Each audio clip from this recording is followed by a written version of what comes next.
Hey folks, it's Don from Gaining Strength, and in this video I want to show you how to do single leg rise on toes on a calf block with a 41-inch resistance band for added resistance.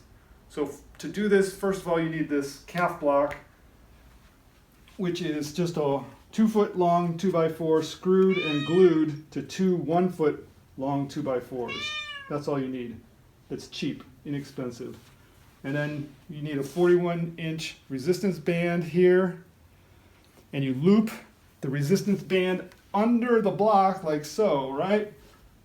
And then you, to set it up, you get the resistance band right in the middle of the block, cross block, step through the band, get the band on top of your shoulder like so, and then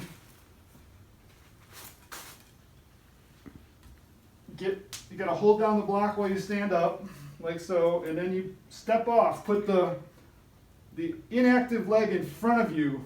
That increases the resistance. And the way I prefer to do it is a 5-second stretch before each repetition, and then up to the top, 5-second contraction as hard as you can contract. And then go down, controlled, to a 5-second stretch, and so on. And then when you get done with your set, you switch the bands to the other shoulder. Again, put the inactive leg in front.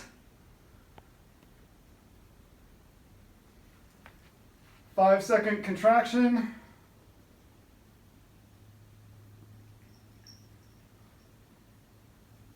Controlled eccentric, and then 5-second stretch. And then you do like that. So there you go, that's single leg rise on toes on block with a 41-inch resistance band for added resistance. Thanks for watching.